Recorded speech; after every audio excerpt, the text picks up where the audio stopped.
నమస్కారం, welcome to IT. నేను మీ విజిత. ప్రస్తుతం మనతో పాటు ఉన్నారు ప్రముఖ ఆంకాలజిస్ట్ డాక్టర్ మోహన్ వంశీ గారు, ఒమేగా హాస్పిటల్ నుంచి.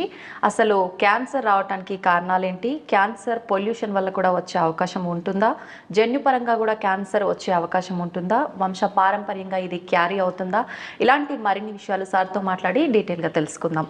నమస్కారం సార్. నమస్తే అండి. క్యాన్సర్ అనేది ఎందుకు వస్తుంది, క్యాన్సర్ రాగానే అసలు మొదటి లక్షణం మనం ఐడెంటిఫై చేయడానికి ఛాన్స్ ఉంటుందా, టెస్టులు చేయకుండానే క్యాన్సర్ గురించి తెలుసుకునే అవకాశం ఉంటుందా, ఇలాంటి చాలా సందేహాలు అయితే చాలా మందిలో ఉన్నాయి సార్. ప్రస్తుతం క్యాన్సర్ అనేది ఎక్కువగా వినిపిస్తోంది కదా, జనాల్లో కూడా చాలా చాలా డౌట్స్ ఎక్కువైపోతున్నాయి. ఇవాళ విన్నాం కదా. అవును సార్. ప్రిన్స్ చార్ల్స్ గారికి వారి కోడలు గారికి కూడా క్యాన్సర్. అవునవును. He is 85 and she is probably 30s, early 30s. She had a cancer. So మీరు అన్నట్టు క్యాన్సర్ అన్ని ఏజ్ గ్రూప్స్ని ఎఫెక్ట్ చేస్తుంది, ఏది ఎక్సెప్షన్ కాదు. క్యాన్సర్ ఇన్సిడెంట్స్ మీరు అన్నట్టు ర్యాపిడ్గా పెరిగిపోతుంది. భారతదేశంలో ఐసీఎంఆర్ ఎస్టిమేట్ ప్రకారం 2022లో 15.5 lakh న్యూ క్యాన్సర్ కేసెస్ కనుగొనబడినారు. అదంతా కూడా తక్కువ అంచనానే అనుకుంటున్నాం, ఎందుకంటే cancer is not a notifiable disease. So cancer notifiable disease కానప్పుడు అన్ని క్యాన్సర్స్ వాళ్ళ నోటీస్కి వచ్చి ఉండకపోవచ్చు. ఇప్పుడు చైనా పాపులేషన్ మన పాపులేషన్ ఒకటే, మన దగ్గర 2-3 కోట్లు ఎక్కువ ఉంటుంది. కానీ చైనాలో 36 కోట్ల న్యూ క్యాన్సర్స్, మనలో 36 లక్షలు, మన దగ్గర 16 లక్షలు అంటే నమ్మశక్యంగా లేదు. So mostly double that number ఉంటుంది క్యాన్సర్ ఇన్సిడెంట్స్. సో సంవత్సరానికి నా ఉద్దేశం 30 లక్షల న్యూ క్యాన్సర్ కేసెస్ భారతదేశంలోనే కనుగొనబడతాయని నేను అనుకుంటున్నాను. చాలా మంది సైంటిస్ట్ కూడా అదే బిలీవ్ చేస్తున్నారు. క్యాన్సర్ రావడానికి మీరు అన్నట్టు అనేక రకాల కారణాలు ఉన్నాయి. First most important environmental factors, lifestyle అనమాట, అండ్ ఎన్విరాన్మెంట్. రెండోది జెనెటిక్ ఫ్యాక్టర్స్. జెనెటిక్ ఫ్యాక్టర్స్ అంటే మీ అందరికి మనందరికి కూడా విన్నాం, Angelina Jolie, famous Hollywood movie artist. వారి తల్లి గారికి ట్రిపుల్-నెగటివ్ బ్రెస్ట్ క్యాన్సర్ ఉందని తెలుసుకొని వారు చిన్నప్పుడే 30 ఏళ్ళు వచ్చినప్పుడే వారు ఆ genetic testing BRCA1 BRCA2 testing చేయించుకొని వారికి అది పాజిటివ్ ఉందని తెలుసుకొని 100% వారికి బ్రెస్ట్ క్యాన్సర్ వస్తుందని తెలుసుకొని వాళ్ళు 2 బ్రెస్ట్లు 2 ఓవరీలు తీయించేసుకున్నారు 2011లోనే. సో ఆ తర్వాత మనం చాలా రెగ్యులర్గా ఈ టెస్ట్ చేస్తున్నాం మన భారతదేశంలో కూడా. చాలా మంది మా పేషెంట్స్ అందరికీ ovarian cancer patients, breast cancer పేషెంట్స్కి అవి ఐడెంటిఫై చేసినప్పుడు ముందుగానే రిస్క్ రిడక్షన్ సర్జరీ అంటాం. అంటే రిస్క్ తగ్గించడానికి చేసే సర్జరీ, రిస్క్ రిడక్షన్ సర్జరీ. చాలా అందరికి 2 బ్రెస్ట్లు 2 ఓవరీలు తీసేయడం జరుగుతూ ఉంటుంది. అలా తీసేయడం వల్ల అంటే ఛాన్స్ ఉండదా సార్ ఇంకా రావడానికి? తక్కువైపోతుంది, బాగా 99% తక్కువైపోతుంది. సో చాలా కామన్ గా మనం whenever they are positive we counsel them and do it off. చాలా సార్లు చూస్తున్నాం ఇది చాలా రెగ్యులర్ గా.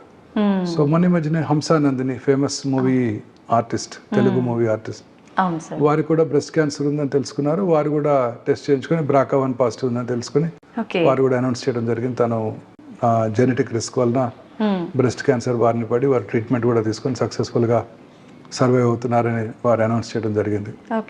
సో ఇట్లా ఇది ఒక జన్యుపరమైన కారణం. ఇలానే colonic cancer, familial adenomatous polyposis coli అంటారు. చిన్నప్పుడే వాళ్ళకి 34 ఏళ్ళ వయసులోనే కోలన్ క్యాన్సర్స్ వచ్చేస్తాయి. ఎంటైర్ కోలన్ అంతా కూడా చిన్న చిన్న బుడిపలతో నిండి ఉంటుంది, ఏదో ఒకటి క్యాన్సర్గా మారుతుంది అనమాట. అలాగే మెడులరీ థైరాయిడ్ క్యాన్సర్ అంటారు. పిల్లల్లో అంటే ఫ్యామిలియల్గా చూస్తుంటాం, MEN1 MEN2 అంటారు. MEN2 మల్టిపుల్ ఎండోక్రైన్ నియోప్లేషియాలో 2లో ఈ మెడులరీ కార్సినోమా చూస్తుంటాం. థైరాయిడ్ క్యాన్సర్ ఇది కూడా వంశపారంపర్యంగా వస్తుంది. ఇది రెట్ జీన్ అంటారు, RET జీన్. ఇది కనుక ఆ ఫ్యామిలీలో ఉన్నట్టయితే ఆ పిల్లలకి 1 year లోపల మనం థైరాయిడెక్టమీ చేసేయాలి. 1 year లోపల పుట్టిన 1 year లోపల థైరాయిడెక్టమీ చేస్తే ఆ క్యాన్సర్ రాకుండా ఉంటుంది వాళ్ళకి. ఇంకా అసలు ఛాన్సే ఉండదు. సో ఇట్లా అనేక రకాలైన జన్యుపరమైన కారణాల వల్ల మనం క్యాన్సర్ చూస్తున్నాం. ఇప్పుడు సైంటిస్టులు కూడా బిలీవ్ చేసేది అదేనండి, క్యాన్సర్ జన్యుపరమైన మ్యూటేషన్ వల్లే వస్తుంది. జన్యుపరమైన మ్యూటేషన్ అంటే తల్లిదండ్రుల నుంచి వచ్చిందని కాదు. ఇప్పుడు ఇందాక మనం చదివింది జర్మ్-లైన్ మ్యూటేషన్స్, మనం విన్నది అది తల్లిదండ్రుల నుంచి రావచ్చు. అసలు యాక్చువల్లీ క్యాన్సర్ రావడానికి గల కారణం ఏంటి? నార్మల్గా ఎవరో ఒక ఇండివిజువల్ 40 ఏళ్ల vegetarian person, didn't have any habits, smoking, alcohol ఏమి లేదు, ఇంట్లో తప్ప బయట ఫుడ్ కూడా తినరు, ఆఫీస్ జాబ్, పొల్యూషన్ కూడా లేదు, సాఫ్ట్వేర్ ప్రొఫెషన్లో సడన్ గా స్టమక్ క్యాన్సర్ చూస్తున్నాం. వాళ్ళు అడుగుతారు పేషెంట్స్, మన ఏమి అలవాట్లేదు డాక్టర్ గారు, ఎందుకు వచ్చింది, చిన్న పిల్లాడు 40 years just started his life అని అడుగుతుంటారు. సో వీటికి గల కారణం కూడా జన్యుపరమైన మ్యూటేషనే. అంటే తల్లిదండ్రుల నుంచి వచ్చిందని కాదు, మన బాడీలో అబౌట్ 22,000 ప్రోటాన్ కోడింగ్ జీన్స్ ఉంటాయి. అందులో ఒక 500 to 600 క్యాన్సర్ కారక జన్యువులు ఆంకోజెన్స్ని సైంటిస్టులు ఐడెంటిఫై చేశారు. ఓకే. ఈ జెన్స్లో వచ్చే మ్యూటేషన్సే క్యాన్సర్గా మారుతుంటాయి. సో ఇప్పుడు సైంటిస్టులు అంతా కూడా రీసెర్చ్ అంతా దీని మీద జరుగుతుంది. ప్రతి పేషెంట్కి కూడా జన్యుపరమైన మ్యూటేషన్ ఏమిటి తెలుసుకొని ఆ మ్యూటేషన్ని టార్గెట్ చేసే మెడిసిన్ ఏమైనా ఉంటే దాన్ని కనుక టార్గెట్ చేస్తే మనం ఆ క్యాన్సర్ని కంట్రోల్ చేయవచ్చు అని చాలా వరకు. ఇప్పుడు ఈ జన్యుపరమైన మ్యూటేషన్ టెస్ట్ చేసుకోవడానికి ట్యూమర్ని టెస్ట్ చేయవచ్చు, లేదా లిక్విడ్ బయాప్సీ అంటారు. లిక్విడ్ బయాప్సీ అంటే పేషెంట్ ఒక బ్లడ్ నుంచి తీసుకొని, బ్లడ్లో క్యాన్సర్ సెల్స్ ఉంటాయి, సర్క్యులేటింగ్ ట్యూమర్ సెల్స్ అంటారు. బ్లడ్లోనే సర్క్యులేటింగ్ ట్యూమర్ ఫ్రీ డిఎన్ఏ ఉంటుంది. ఆ డిఎన్ఏని వాళ్ళు అనలైజ్ చేసి ఏ జన్యుపరమైన మ్యూటేషన్ వల్ల ఈ పర్టికులర్ క్యాన్సర్ వచ్చిందో తెలుసుకొని దానికి ట్రీట్ చేసే మెడిసిన్స్ ఉన్నాయో చూస్తారు. ఫ్యూచర్ ఆఫ్ ఆంకాలజీ ఇలాగే ఉండిపోతుంది. ఇప్పుడు మనం వింటుంటాము, నేను గైనక్ ఆంకాలజిస్ట్ని, నేను బ్రెస్ట్ ఆంకాలజిస్ట్ని, నేను హెడ్ అండ్ నెక్ ఆంకాలజిస్ట్ని, నేను జిఏ ఆంకాలజిస్ట్ని అని వింటున్నాం కదా మన రోజు స్పెషలైజేషన్. ఫ్యూచర్లో ఇలా ఉండబోదు. ఇంకా జెనెటిక్ మ్యూటేషన్ బేస్డ్ ట్రీట్మెంట్ వస్తుంది.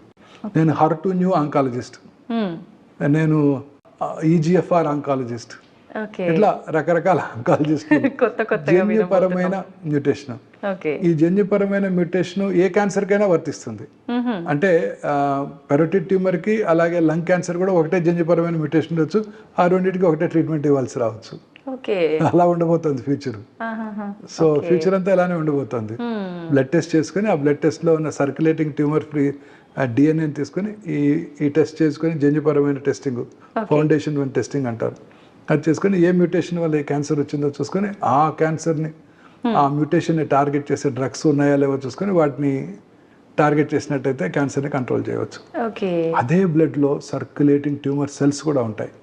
ఇప్పుడు క్యాన్సర్ సెల్స్, బ్రెస్ట్లో క్యాన్సర్ వచ్చింది, లంగ్లో క్యాన్సర్ వచ్చింది, అవి శరీరంలో దాని యొక్క క్యాన్సర్ యొక్క మోస్ట్ ఇంపార్టెంట్ ప్రాపర్టీ ఏంటండి, బ్లడ్ ద్వారా శరీరంలో ఇతర భాగాలకు పాకుతుంటుంది. ఆ బ్లడ్లో ఉన్న బ్లడ్లో మనకి 1 మిలియన్ WBCs ఉంటాయి, 1 బిలియన్ RBC ఉంటాయి 1 ml బ్లడ్లో.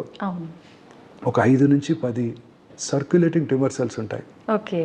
ఆ సర్క్యులేటింగ్ ట్యూమర్ సెల్స్ని మనం ఐడెంటిఫై చేసి ఆ సర్క్యులేటింగ్ ట్యూమర్ సెల్స్ని ఐసోలేట్ చేసి ల్యాబ్లో వాటిని గ్రో చేసి ఏ రకమైన యాంటీ క్యాన్సర్ డ్రగ్కి లొంగుతుందో తెలుసుకునే పద్ధతి కూడా, టెక్నాలజీ కూడా ఇప్పుడు మనకు అందుబాటులోకి వచ్చేసింది. అంటే ఆల్రెడీ ప్రాసెస్ అవైలబుల్.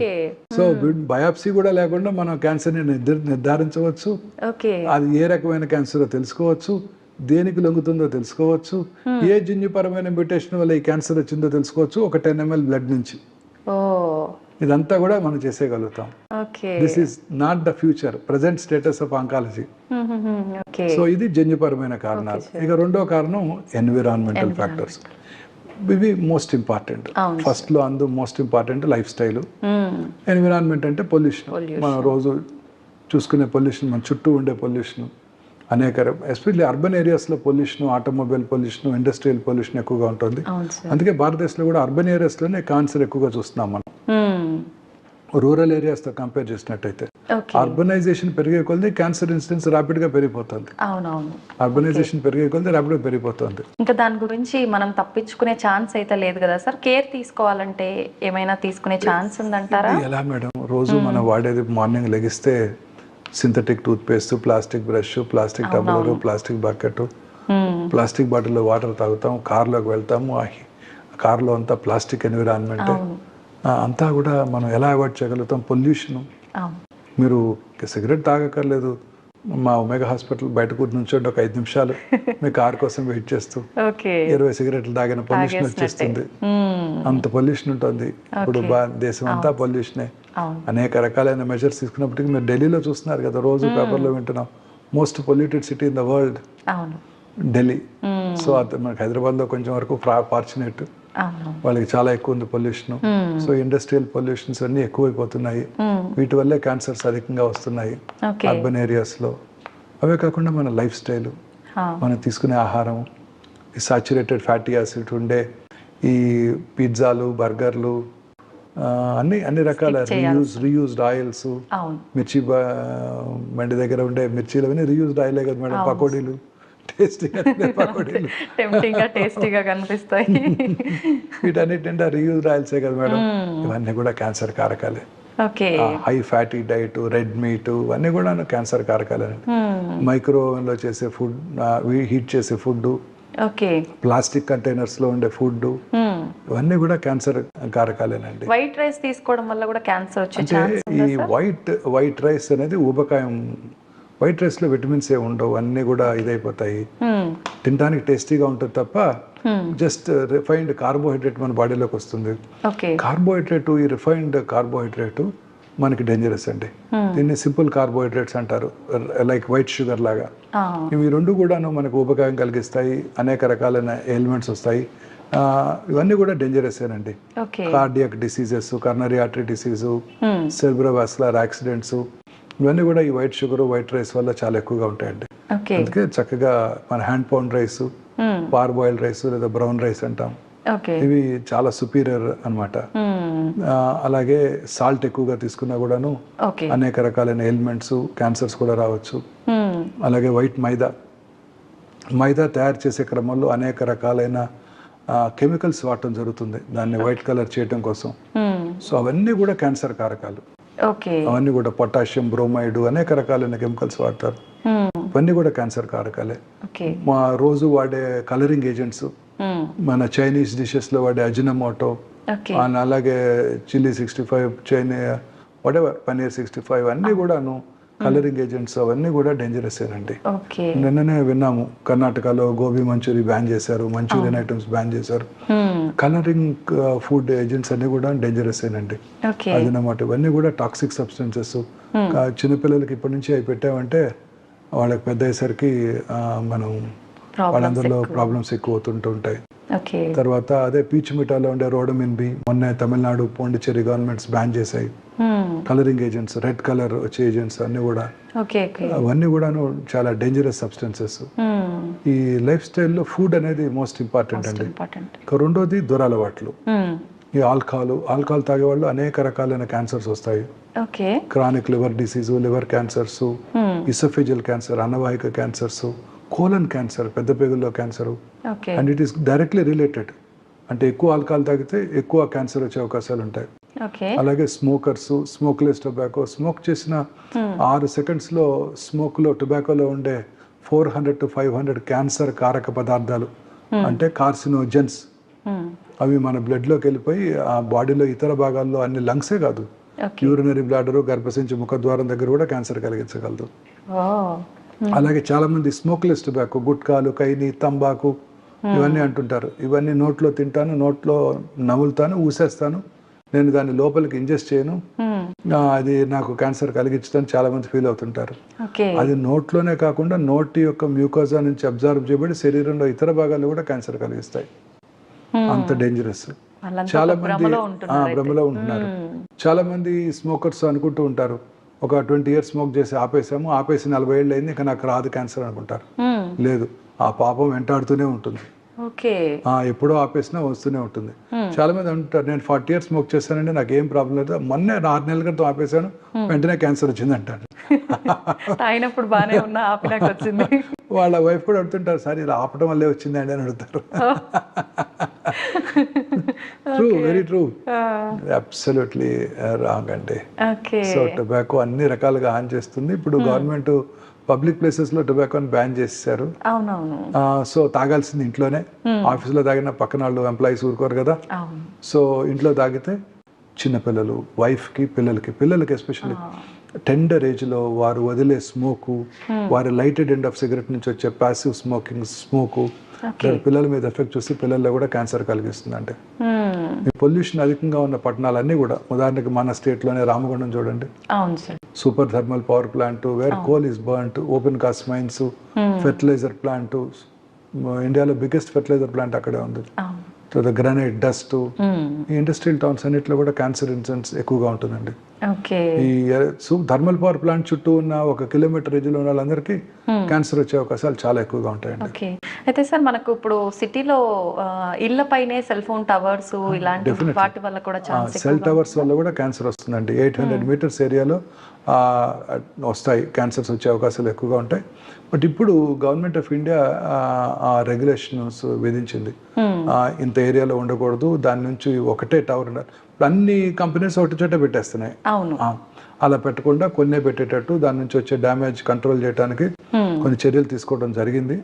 సో అందువలన ఇప్పుడు అంటే there are some stringent laws to prevent it. ఇంతకు ముందు లా కాకుండా government of India has realised and వాళ్ళు స్ట్రింజెంట్ లాస్ పెట్టారు, ఇలా పెట్టకూడదు, అన్ని ఒక చోట పెట్టకూడదు, సో అలా రెసిడెన్షియల్ ఏరియాలో పెట్టకూడదు అని కొన్ని లాస్ ఎనాక్ట్ చేయడం జరిగింది. అందువల్ల తగ్గింది అనమాట. మనకు ఆ టవర్స్ వల్ల ఎక్కువగా ఎలాంటి క్యాన్సర్స్ వచ్చే అవకాశం ఉంటుంది సార్? అన్ని రకాల క్యాన్సర్స్.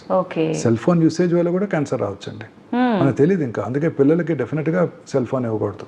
చిన్నప్పటి నుంచే వాళ్ళు సెల్ ఫోన్ కి అలవాటు పడితే వాళ్ళకి ఆ సెల్ ఫోన్ నుంచి వచ్చే రేడియేషన్ కిరణాలు రేడియేషన్ ఎఫెక్ట్ చేయవచ్చు. అంటే కొత్త న్యూ సెల్ ఫోన్స్ నుంచి వచ్చే రేడియేషన్ డోస్ తక్కువగా ఉంటుందండి. బట్ ఓల్డెన్ డేస్ లో GSM 2 ఫోన్స్ లో రేడియేషన్ డోస్ చాలా ఎక్కువ. వాళ్ళకి పెరోటిడ్ క్యాన్సర్, బ్రెయిన్ క్యాన్సర్ వచ్చే అవకాశాలు ఎక్కువగా ఉంటాయని WHO 2017లోనే వార్న్ చేసింది. లక్కీగా ఆ ఫోన్స్ ఇప్పుడు అవుట్ ఆఫ్ లేవు కాబట్టి బాధ లేదు. అలాగే మన లైఫ్ స్టైల్ అండి, రాత్రిపూట ఎక్కువసేపు లేచి ఉండటం. మనం ప్రశాంతంగా రాత్రిపూట 9కో 10కో పడుకుంటే మనకి ఎర్లీ మార్నింగ్ మెలటోనిన్ అనే హార్మోన్ ఉత్పత్తి అవుతుంది. అది ప్రిఫరబుల్లీ లైట్ లేకుండా పడుకోవాలి. ఎర్లీగా పడుకొని లైట్ లేకుండా పడుకుంటే మెలటోనిన్ అనే హార్మోన్ ఉత్పత్తి అవుతుంది. సో మీరు మనం పడుకోలేదనుకోండి, రాత్రి 12 దాకా టీవీ చూస్తూ ఆ స్క్రీన్ చూస్తూ ఆ తర్వాత మళ్ళీ మొబైల్ స్క్రీన్ బ్లూ స్క్రీన్ చూస్తూ పడుకుంటే డెఫినెట్ గా హార్మోన్ ఉత్పత్తి ఉండదు, క్యాన్సర్ వచ్చే అవకాశాలు ఎక్కువైపోతాయి. అలాగే ఇప్పుడు ఈ గచ్చిబౌలిలో మనం చూసే బిల్డింగ్స్ అంతా రాత్రిపూట అంతా there are well lit towers and అనేక వేల మంది young girls and young gentlemen work there. వాళ్ళందరూ కూడా నైట్ షిఫ్ట్స్ లో పనిచేస్తారు. అంటే they have to because they are working for their BPO offices. So వాళ్ళందరిలో కూడా ఆ లైటెడ్ ఎన్విరాన్మెంట్ లో ఉండే వాళ్ళలో ఈ క్యాన్సర్ వచ్చే అవకాశాలు చాలా ఎక్కువ ఉంటాయండి. ఆ రిథం దెబ్బతింటుంది అనమాట. పగలు పని చేసుకోవాలి, ముఖ్యంగా ప్రిఫరబుల్లీ ఎండలో కూడా ఎక్కువసేపు ఉండాలి, కష్టపడి పని చేయాలి. ఆ తర్వాత రాత్రిపూట ఎర్లీగా పడుకోవాలి, లైట్ లేకుండా పడుకోవాలి. బెడ్ లైట్ కూడా అవాయిడ్ చేయడం బెటర్ అండి. ఒకవేళ బెడ్ లైట్ తప్పనిసరి మనకి భయంగా ఉందనుకుంటే రెడ్ కలర్ బెడ్ లైట్ తక్కువ ఇన్ఫ్లుయెన్స్ కలిగిస్తుంది అంట. రెడ్ కలరా సార్?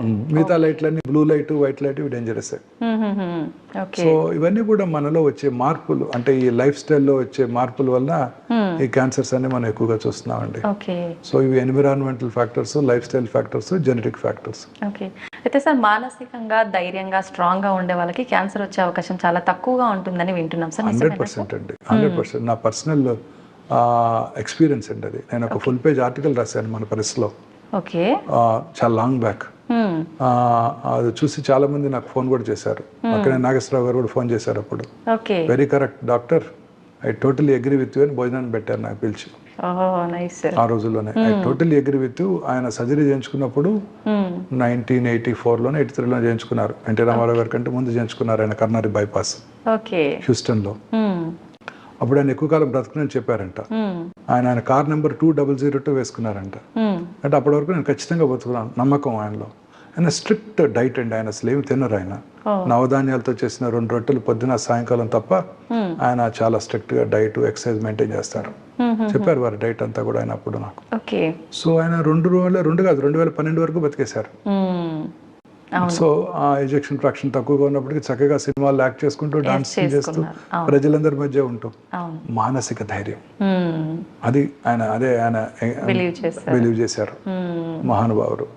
సో మానసికంగా మనం ధైర్యంగా ఉంటే ఏ జబ్బు రాదండి. మన ఇమ్యూనిటీ అంటే మనలోని రోగ నిరోధక శక్తి, మనలో అందరిలో కూడా ఈ మ్యూటేషన్స్ జరుగుతుంటాయి. జెనెటిక్ మ్యూటేషన్ ఇందాక నేను చెప్పాను మీకు. మనలో ఉండే 500-600 ఆంకోజెన్స్ లో మ్యూటేషన్స్ జరుగుతూ ఉంటాయి. బట్ మన body has a mechanism to stop that. ఆ మ్యూటేషన్స్ జరగటాన్ని నిరోధిస్తుంది మన ఇమ్యూనిటీ బాగున్నప్పుడు. మన ఇమ్యూనిటీ బాగుండాలి అంటే మనం ప్రశాంతంగా ఉండాలి, సంతోషంగా ఉండాలి. పూర్వకాలంలో చెప్పేవారు కదా, సంతోషం సగం బలం అని. సో సంతోషంగా ఉంటే ఇమ్యూనిటీ బాగుంటుంది. ఎప్పుడు హ్యాపీగా ఉండాలి. హ్యాపీగా ఉంటే ఏ జబ్బులు రావు. కరోనా రాదు, కరోనరీ ఆర్టరీ డిసీజ్ రాదు, క్యాన్సర్ రాదు.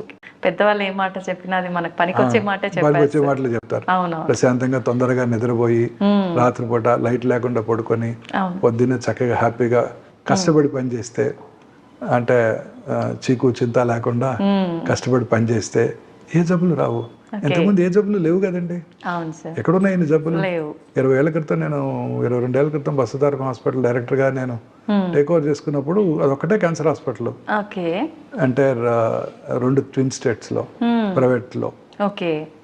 హార్డ్లీ 40-45 పేషెంట్స్ ఉండేవారు. ఇవాళ 45 హాస్పిటల్స్ ఉన్నాయి. 2 డికేట్స్లో నా కళ్ళ ముందు జరిగింది. ఎక్కడా బెడ్ ఖాళీ లేదు. హాస్పిటల్ పెరిగిపోతున్నాయి, పేషెంట్లు పేషెంట్లు ఎక్కువైపోతున్నారు. క్యాన్సర్ హాస్పిటల్ 45 ఉన్నాయి. దేశంలో ఎన్ని వందల క్యాన్సర్ హాస్పిటల్స్ ఉన్నాయండి. అవును సార్. ఎంత ఇన్వెస్ట్మెంట్ వస్తుంది క్యాన్సర్ ట్రీట్మెంట్ కోసం. అనేక రకాల newer equipment, lot of research.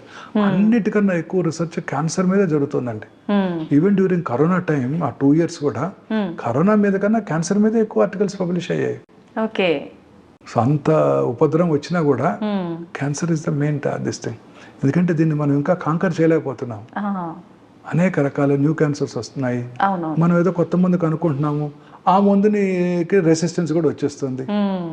అంటే cancer cells are much smarter than scientist అండి.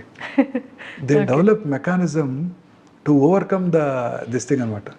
3 కోర్సులు కీమోథెరపీ ఇస్తాము, చక్కగా ట్యూబర్ అంతా తగ్గిపోద్ది, చాలా హ్యాపీగా ఉంటాము. పేషెంట్ కూడా చెప్తాం బాగా తగ్గిందండి.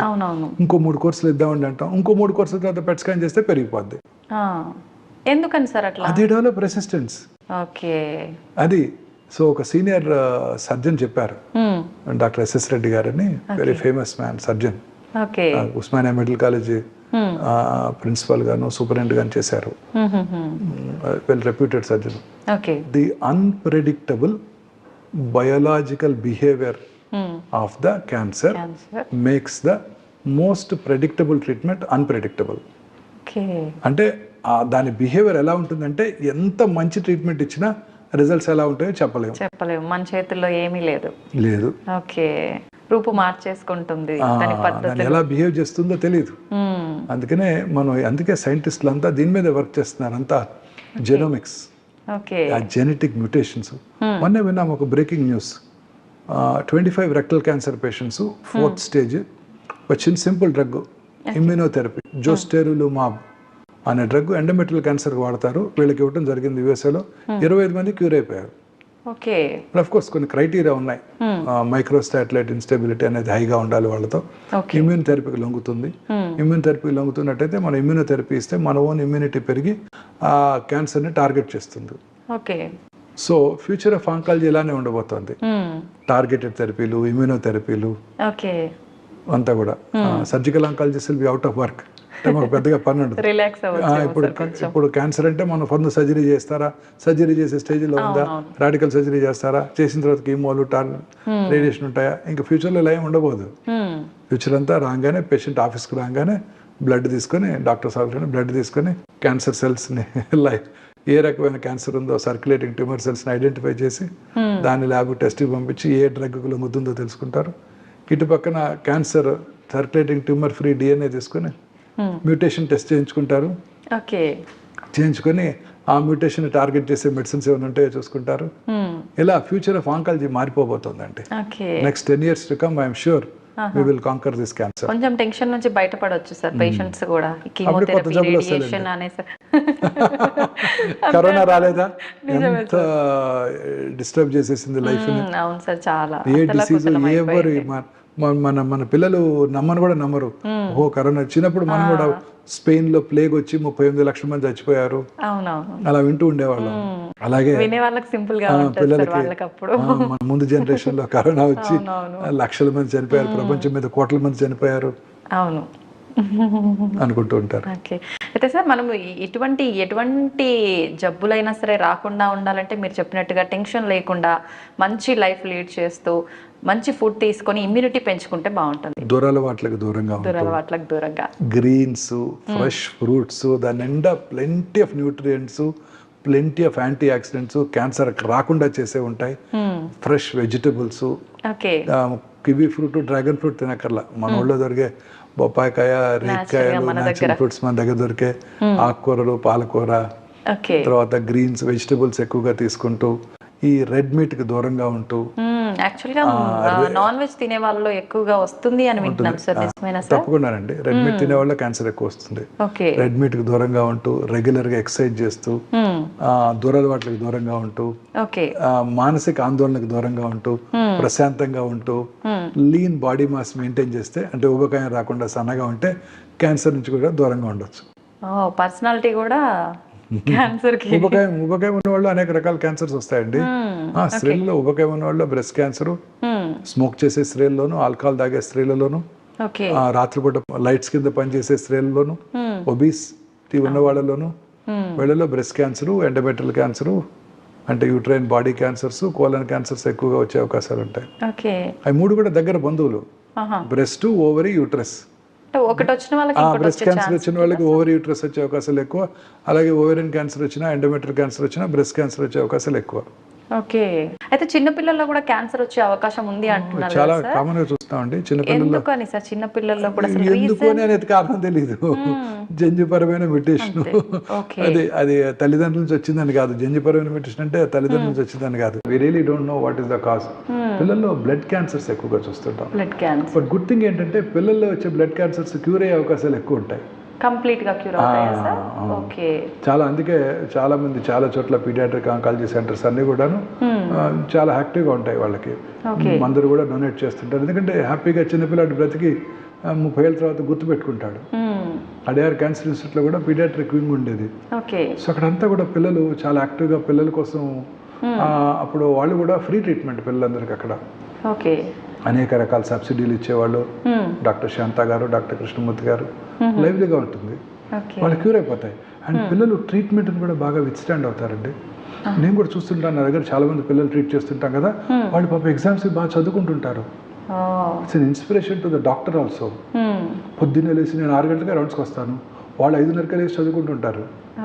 ఎగ్జామ్స్కి వాళ్ళు వచ్చి పాస్ అయ్యారని చెప్తారు. ఒక అమ్మాయి MBBS పాస్ అయ్యి నాకు వచ్చి కలిసింది. నేను ట్రీట్ చేశాను ఓవేరియన్ జర్మ్ సెల్ ట్యూమర్.